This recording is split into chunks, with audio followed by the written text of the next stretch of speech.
characters, incidents, names, and situations used in this story are fictitious. The resemblance to any person living or dead is purely coincidental. The following video contains some horror elements and suitable for a mature audience, 16 plus. This channel and video is not for kids.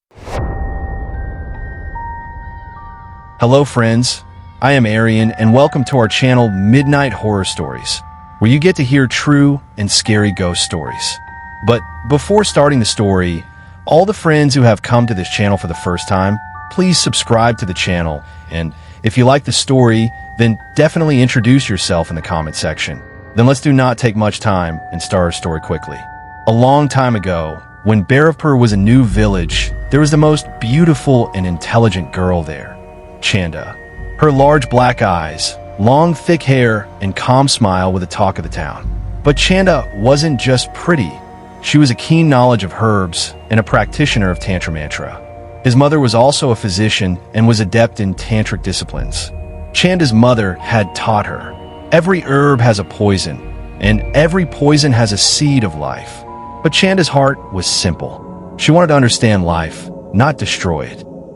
Chanda's life changed when a new young man arrived in the village, Veer. Veer was well-educated, courageous, and charming. Chanda fell in love with him, and Veer also promised him love.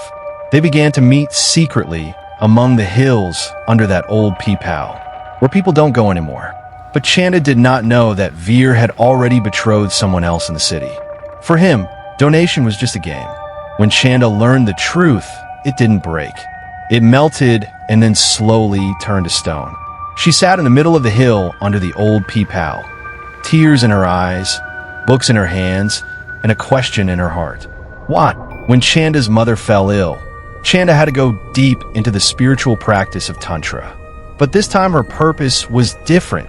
She no longer wanted life, but immortality. He opened the book of the ancient Tantra to save the mother, Dead Sanjeevani Tantra, which read, "One sacrifice, one oath, and you will become the sister of Kal." Chanda performed a tantric sacrifice on her mother's last wish, a bird, a snake, and the soul of an unknowable child. My mother didn't survive, but the donation changed. His eyes turned red, his hair began to fall out, and his face began to fade.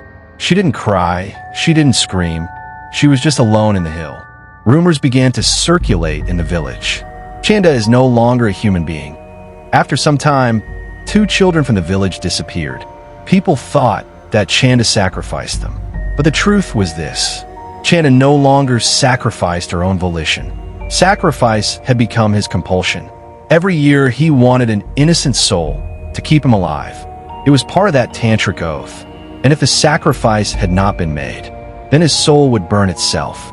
Gradually, people began to call her a witch. Chanda was dead. Now only Chandayan was left. One day, when the chief's son also disappeared, the anger of the village erupted. The people climbed the hill with torches and tied Chanda and set her on fire. Her cries echoed through the hill for the last time. "You killed me, but my curse is now in this land. I'll be back one day, and every tear in every eye, every mother's cry, I will return to your homes." No one went up the hill after that. But years later, when the children started disappearing again, people understood. Chandayan, it has returned. The Black Hill extending north of the village of Barapur was not just a terrain full of rocks and dry bushes. The village elders called her the Mother of the Dead, a place where the earth drinks blood and the wind hides screams. Hundreds of years ago, when even the village of Barapur was not settled, Kalipahari was the sadhana land of tantrics. There was an ancient temple called Bhairav Shaktapith, which is now in ruins. It is said that there was Maya Tantra, Kamunda Sadhana, and Kapil Kriya. At one time, human sacrifices were also offered there, especially on full moon and new moon nights. The village pundit Dada used to say, "That place is still hungry." The more hunger was quenched, the more hunger increased. There is a cave deep in the hill, where the Chanda, which is said to have hidden the black handi of her tantric power. In this handi, those souls who were offered in sacrifice are imprisoned. Inscribed in the rock at the entrance of the cave is, "Whoever stops breathing in this cave, his body will be reduced to ashes." Now the path to that cave has been lost. No one knows where she is, but after the return of the witch, people say, the cave has opened its mouth again. As children, the elders of the village used to tell these folk tales not to scare the children, but to save them. If a child runs up the hill in the middle of the night, know that he is no longer your child. It says now, that witches. A blind monk came here, who cursed the black hill that whoever sacrifices here will himself become the object of sacrifice. From then on, Chanda's mother died and Chanda started changing. At the top of the hill is a dry peepal. It is said that it is the same sacrificial tree where Chanda's mother did the last tantra sadhana. The roots of that tree are still wet. While there is no rain, the road leading to the hill is still deserted. Dogs stop barking, eagles begin to hover in the air, and birds do not sit on the surrounding trees. The children of the village know. Even if you looked up the hill, maybe she's seen you. Bairavpur was a small village, fields all around, a Shiva temple in the center, a few mud and brick houses, and the bells of bullocks every evening. But the air in the village had changed. The fear was not only at night, but also during the day. The head of the village was Dinu Chowdhury. 55 years old, with a thick mustache, stagnation in his eyes, and the arrogance of old power on his face. Sometimes people looked at him with respect. But now when the disappearance of the children began, Dinu's voice began to tremble. He would say to people every time, "There is nothing like Witch Wren. These are rumors. The children must have been taken away by an animal." But there was fear in his own eyes. The fact was that Dinu knew what the truth was about Kali Pahari and Chandadan. He had been a part of the systems there. She was wearing an old black talisman, which Chanda's mother had once given to her to protect her son. Dinu was religious as well as selfish. He wanted to save the village, but his own life and reputation were first. Every mother now held her child to her chest. Meera Devi, whose son Rinku was the first to go missing, was now mad. Every day, she sat on the steps of the temple and said, "Did you see my Rinku? He doesn't go without talking." Raja Kaka, whose granddaughter Sunita had disappeared, no longer stepped out of the house. He had this to say, "Not God. Now Kali will take everyone." Parents no longer allow their children to go to the fields. The study had stopped.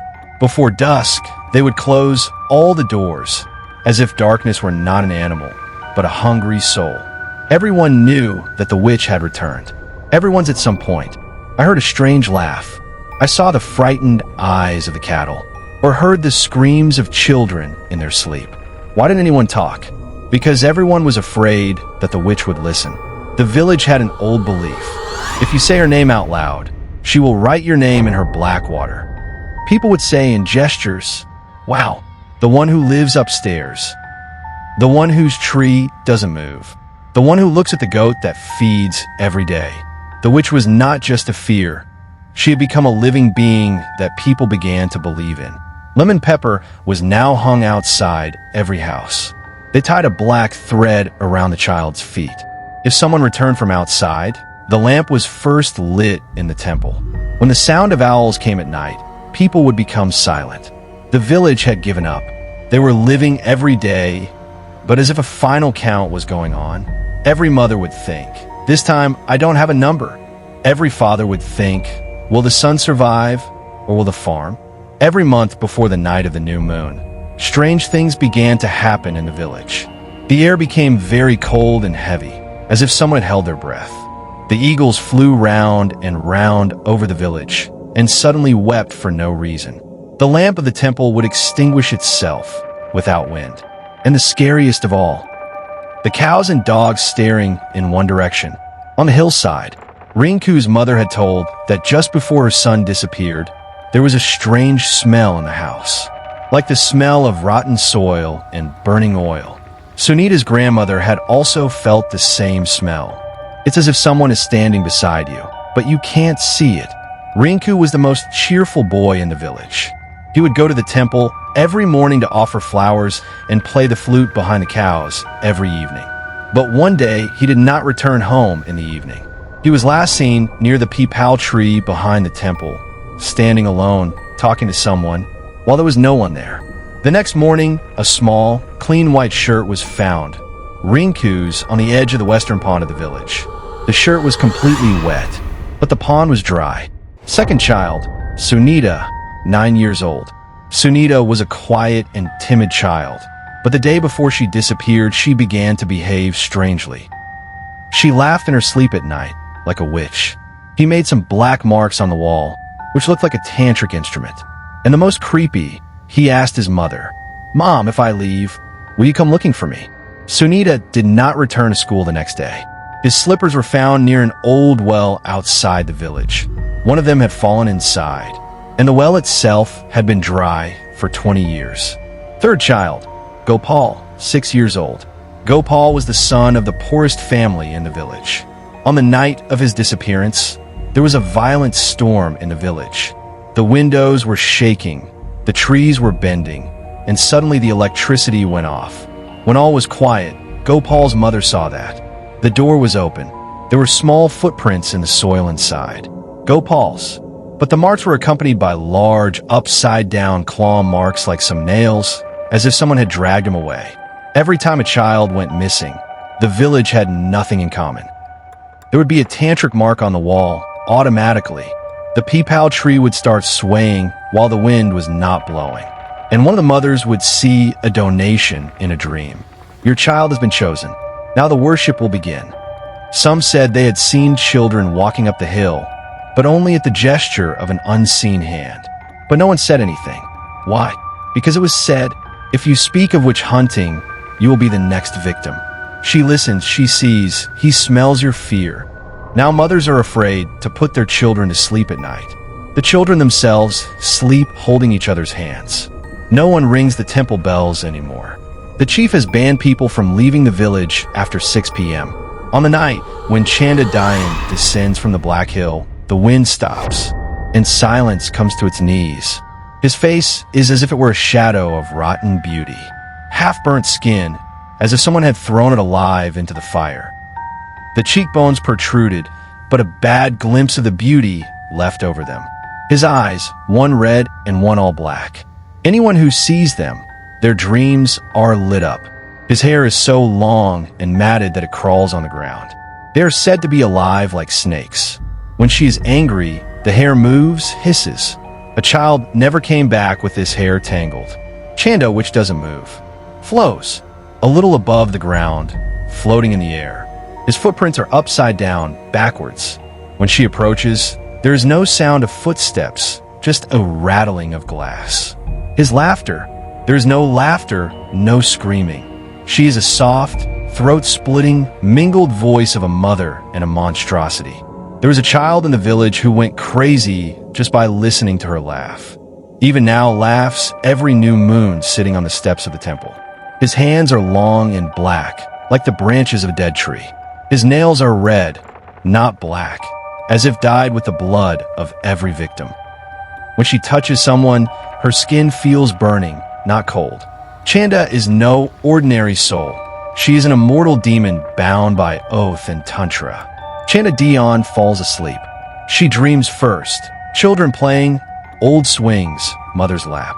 Then gradually that dream turns into black smoke, and the child is lost forever. If someone says her name out loud, she curses a part of it. Somebody's eye goes, somebody's voice. When she wants, the black turns into smoke and fills the room. The person who inhales this smoke gradually faints and loses memory. Chanda can speak to the spirits of the children she has killed. Sometimes she appears as a child to deceive the mother. She attaches her prey to the Kali Handi. The soul that is locked up in the Handi is never reborn. But Chanda is not unbeatable. His powers are weakened in certain situations. At sunrise, it can only turn into smoke, not remain in solid form. Shiva mantras and ashes made from raw turmeric slow down its effect. Breaking the black handi may open and destroy his soul, but it is a very dangerous thing to do. Now, don't just take the children. Now she wants revenge. You lit my screams. Now I'm going to burn all your relationships. I'll take my youth from the laughter of children and their immortality from the screams of mothers. I came to sacrifice it. Now I have come to take away everything. When Vivek was 10, his parents took him away from his village to Bhopal for studies. But the real reason for leaving the village was his younger brother Sonu had suddenly disappeared one night, the same night when smoke was first seen rising from the hill. Vivek's childhood was spent in fear and guilt. In Bhopal, he diploma in forensic science. Logic and science were learned, but a corner was still stuck in that incomplete night. At the same time, he did secret research on Indian folk beliefs, tantras, and traditions, because he knew that the one who took Sonu was not a thief. Vivek's village name was Katarpur, where his grandmother's house still stood. He used to send a letter to his grandmother every year, but never returned. The children of the village still remembered him as Shar Wallabiya. But the year he turned 25, he received a letter from his grandmother with only 3 words. She's back. Understand the patterns of children's disappearances. The night of the new moon, the screams of dogs, the shadow of the neem tree.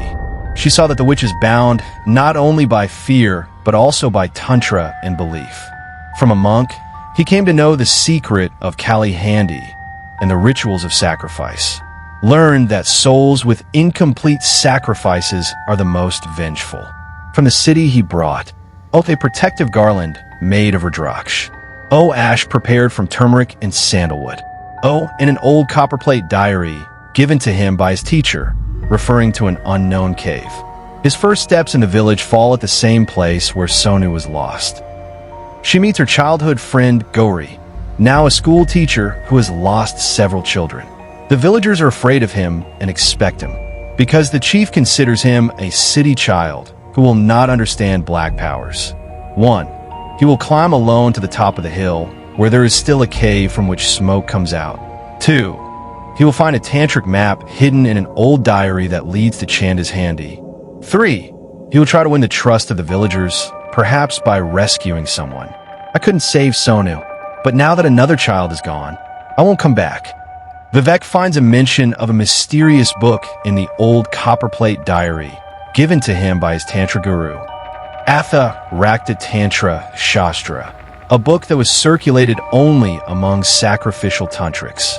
This book reads, "The woman who has stolen immortality by an incomplete sacrifice breaks her connection with the land of death only when her soul is tied up in the same vessel, in which she became immortal by sacrificing."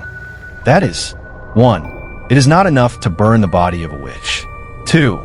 Her soul also has to be tied and locked in a black handi, otherwise she can return on every new moon. Kali Handi, this handi, is not an ordinary utensil. It was built by the tantrics of the Gandhari era for demonic sacrifice. It is not made of iron, but of carcass ashes and consecrated glass.